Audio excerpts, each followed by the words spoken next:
스토리가 있는 바이블.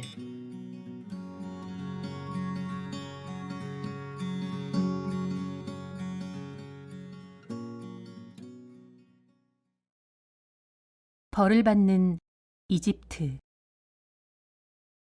모든 일이 잘못되는 것 같았습니다. 이스라엘 민족은 이집트를 영영 떠나지 못할 것 같았지요. 그때 하나님이 파라오에게 벌을 내리겠다고 말씀하셨습니다. 이제 파라오는 하나님의 말씀을 듣게 될까요? 하나님이 모세와 아론에게 말씀하셨습니다. 파라오를 찾아가거라. 가서 이스라엘 민족을 풀어주라고 전하여라. 모세와 아론은 파라오가 있는 궁전으로 갔습니다. 겁도 없이 내 앞에 다시 나타났구나. 그래, 무슨 일로 나를 다시 찾아왔지? 그러자 모세가 말했습니다. 하나님께서 이스라엘 민족을 풀어주라고 말씀하셨습니다. 만약 왕께서 하나님의 말씀을 듣지 않는다면 하나님께서 왕에게 벌을 내리실 것입니다. 뭐? 벌을 내린다고? 내가 벌을 받게 될 거라고? 파라오가 비웃는 목소리로 말했습니다. 그래, 너희의 하나님이 기적이라도 일으킬 수 있단 말이냐? 그 말을 들은 모세와 아론은 들고 있던 지팡이를 바닥에 던졌습니다. 그러자 그 지팡이는 뱀으로 변했습니다. 그까진 마술은 내 신하들도 할 수 있다. 파라오가 신하들에게 마술사들을 데려오라고 명령했습니다. 불려온 마술사들은 자기들의 지팡이를 바닥에 던졌습니다. 그러자 지팡이들이 모두 뱀으로 변했고 바닥은 온통 뱀들로 우글거리고 있었지요. 하지만 아론의 뱀이 마술사들의 뱀을 다 잡아먹었습니다. 아론은 자기 뱀의 꼬리를 잡았고 그 뱀은 다시 지팡이로 변했습니다. 어느 날 아침 파라오가 나일강 가까이에 서 있었습니다. 모세와 아론도 곁에 있었지요. 아론은 들고 있던 지팡이를 강 위로 쭉 내밀었습니다. 그러자 강물이 피로 변해버렸습니다. 물속에 살던 물고기들은 다 죽었습니다. 물고기는 핏물에서는 살 수 없으니까요. 나일강 물뿐 아니라 이집트에 있는 모든 물이 피로 변해버렸습니다. 사람들이 마실 물이 한 방울도 남지 않고 모두 피로 변했습니다. 생각만 해도 끔찍하죠? 무려 7일 동안 모든 물이 피로 변해 있었습니다.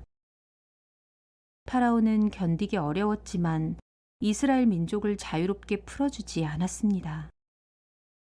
그 후에는 엄청난 수의 개구리떼가 나일강에서 올라왔습니다. 사방에 개구리가 가득했지요. 개구리들은 집 안으로 펄쩍거리며 뛰어들어왔습니다. 부엌에서 개구리가 펄쩍펄쩍, 사람들이 자는 침실에도 펄쩍펄쩍, 파라오가 사는 궁전에도 개구리 천지였습니다. 왕의 침대 속에도 개굴개굴, 식사를 하는 식탁에서도 개굴개굴. 어디를 봐도 개구리였습니다. 정말 끔찍했습니다. 파라오가 모세에게 말했지요. 너의 하나님에게 이 개구리들을 없애달라고 부탁해라. 그러면 내가 이스라엘 민족을 풀어주겠다. 모세는 하나님께 기도드렸습니다. 그러자 모든 개구리가 다 사라졌습니다. 아, 이제 조금 살겠구나. 파라오가 생각했습니다. 개구리가 감쪽같이 다 사라져버렸군. 그렇다면 이스라엘 민족들을 풀어줄 까닭이 없지. 파라오는 이렇게 약속을 깨뜨렸습니다. 하나님은 파라오에게 다른 벌을 내리셨습니다. 이번에는 이집트의 모기떼가 나타났습니다. 모기떼는 사람과 짐승을 가리지 않고 물었습니다. 모기에 물린 사람들은 참을 수 없이 간지러웠지요. 모기떼가 사라지자 그 다음에는 더러운 파리떼가 나타났습니다. 신기한 것은 이 파리떼가 이집트 사람들이 사는 집과 파라오의 궁전에만 나타난 것입니다. 이스라엘 민족이 사는 집에는 파리가 한 마리도 없었던 것이지요.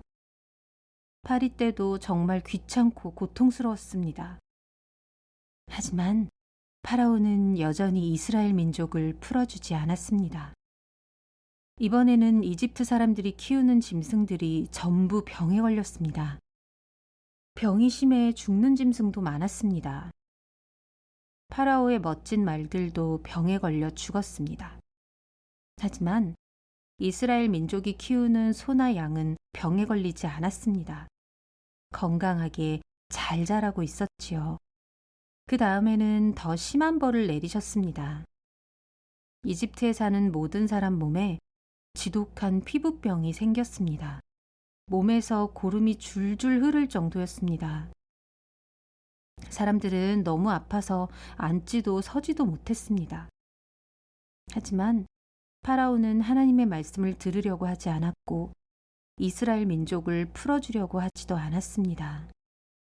하나님이 모세에게 말씀하셨습니다. 이제 파라오에게 더 심한 벌을 내리겠다. 내일 무서운 우박이 내릴 것이라고 파라오에게 전하여라. 다음 날 하나님의 말씀대로 무시무시한 우박이 내렸습니다. 나뭇가지가 부러지고 들판에 있던 가축들도 커다란 우박에 맞아 죽기도 했습니다. 잘 자라던 곡식들도 우박을 맞아 엉망이 되었지요. 하지만 이스라엘 민족이 사는 고센 땅에는 우박이 내리지 않았습니다. 그곳의 소들이 평화롭게 들판을 걸어 다녔고 곡식들과 나무들도 우박을 맞지 않아 싱싱한 그대로였습니다. 하나님은 이번에도 이스라엘 민족을 지켜주셨습니다. 커다란 우박이 계속 내리자 파라오는 두려워 떨며 모세에게 말했습니다. 너희 이스라엘 민족 모두 이 땅을 떠나도 좋다. 그러나 먼저 너희 하나님에게 이 무시무시한 우박이 멈추게 해달라고 부탁해다오. 모세가 하나님께 기도하자 하늘에서 내리던 우박이 멈췄습니다. 파라오가 이스라엘 민족을 보내주었을까요? 파라오는 마음을 다시 바꾸었습니다. 하나님은 파라오에게 더 무서운 벌을 내리셨습니다.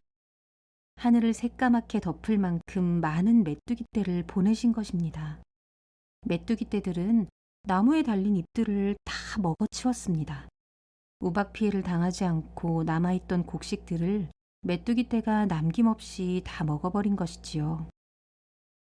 이제 이집트에는 먹을 것이라곤 아무것도 남아있지 않았습니다. 이집트 나라 전체가 알거지가 되었습니다. 이집트 사람들은 점점 더 겁이 났습니다. 파라오도 마찬가지였지요. 너희 이스라엘 민족들은 당장 이곳을 떠나거라.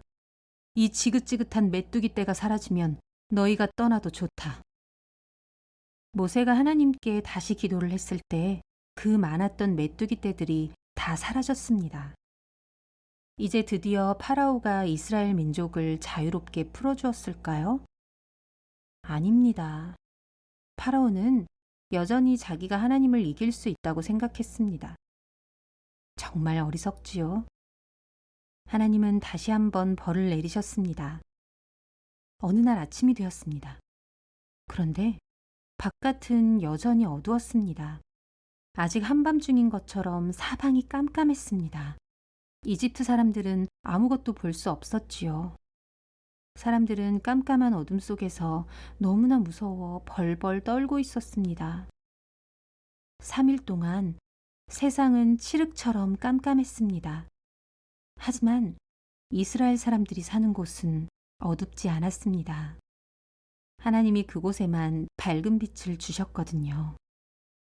파라오는 이제 모세와 아론에게 화가 났습니다. 굉장히 화가 나서 말했지요. 이제 너희 두 사람 꼴도 보기 싫다. 만약 너희가 내 눈앞에 다시 나타난다면 그때는 너희 둘을 다 죽여버리겠다. 모세가 대답했습니다. 왕께서 앞으로 우리를 만날 일은 없을 것입니다. 파라오는 그 후로 모세와 아론을 만나지 못했습니다. 왜냐하면 이제 가장 무서운 마지막 벌이 파라오를 기다리고 있었습니다.